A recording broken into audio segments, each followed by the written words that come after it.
बिस्मिल्लाहिर्रहमानिर्रहीम। अस्सलाम वालेकुम friends, welcome back to my YouTube cooking channel MM cooking food secrets. आज आपके साथ मम्मा शेयर करने जा रही हैं एक बहुत ही मज़ेदार टेस्टफुल रेसिपी, चिकन कढ़ाई की रेसिपी। इसे आप अपने घर के मसालों से ही घर में आसानी से बना सकते हैं। तो चलिए रेसिपी बनाना स्टार्ट करते हैं। अगर रेसिपी पसंद आए तो प्लीज़ लाइक, कॉमेंट, शेयर और चैनल को सब्सक्राइब करना मत भूलिएगा। जज़ाकल्लाह। चिकन कढ़ाई बनाने के लिए हमने यहाँ पर 6 से 7 टमाटर लिए हैं। इसका हमने पेस्ट बना लिया।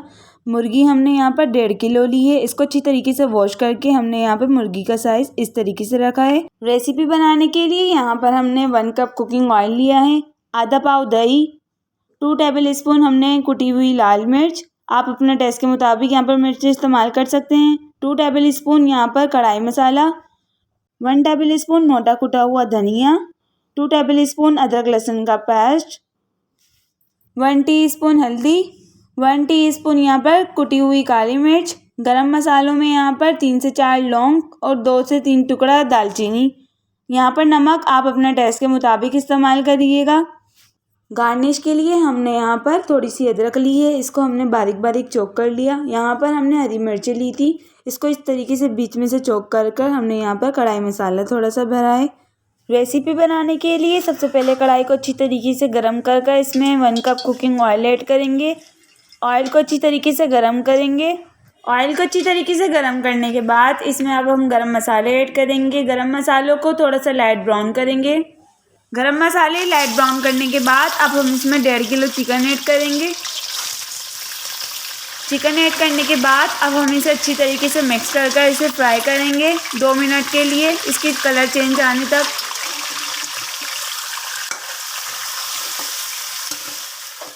चिकन को फ्राई करने के बाद इसमें 2 टेबल स्पून अदरक लहसुन का पेस्ट ऐड करेंगे। इसको भी हम अच्छी तरीके से मिक्स करेंगे। चिकन को अच्छे से मिक्स करने के बाद अब हम इसमें अपने टेस्ट के मुताबिक नमक ऐड करेंगे। नमक ऐड करने के बाद इसमें 2 टेबल स्पून कुटी हुई लाल मिर्च, 1 टीस्पून हल्दी पाउडर, यहाँ पर 2 टेबल स्पून कढ़ाई मसाला इस्तेमाल करेंगे। आप कोई सी भी कंपनी का इस्तेमाल कर सकते हैं। इसको अच्छे से मिक्स कर अब हम इसकी 2 मिनट के लिए भुनाई करेंगे। 2 मिनट चिकन मसाले की भुनाई करने के बाद अब हम इसमें टमाटरों का पेस्ट ऐड करेंगे। यहाँ पर हमने 6 से 7 टमाटरों का पेस्ट बना लिया था। अब हम इसे अच्छे से मिक्स कर इन सब की भुनाई करेंगे।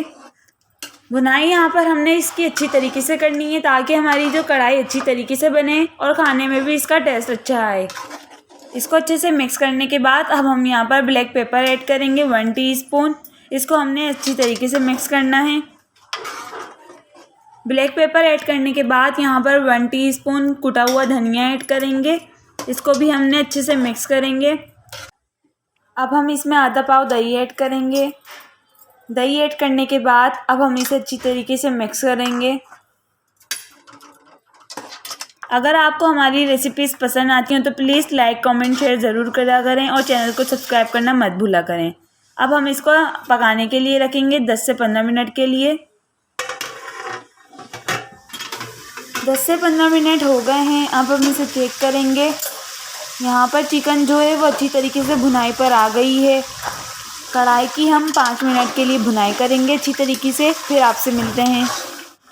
कढ़ाई की अच्छी तरीके से भुनाई हो चुकी है। अब हम इसमें 2 टेबल स्पून पानी ऐड करेंगे। पानी ऐड करने के बाद अब हम इसे अच्छी तरीके से मिक्स करेंगे। यहाँ पर जो चिकन है वो अच्छी तरीके से गल चुकी है। चिकन कढ़ाई जो है वो 95% बन के रेडी है। अब हम इसमें मिर्ची ऐड करेंगे। मिर्ची ऐड करने के बाद अब हमने इसको अच्छी तरीके से मिक्स कर 5 मिनट के लिए इसे दम पे रखना है इस तरीके से। रेस्टोरेंट स्टाइल चिकन कढ़ाई बनके रेडी है। आप इसे तंदूर की रोटी या नान के साथ ज़रूर ट्राई करिएगा और अपनी फैमिली के साथ इसे ज़रूर शेयर करिएगा। अगर रेसिपी पसंद आए तो प्लीज़ लाइक, कमेंट, शेयर ज़रूर करिएगा। अगर आप इस तरीके की और रेसिपीज़ जानना चाहते हैं तो चैनल को सब्सक्राइब, बेल आइकन प्रेस करना मत भूलिएगा। जज़ाकल्लाह।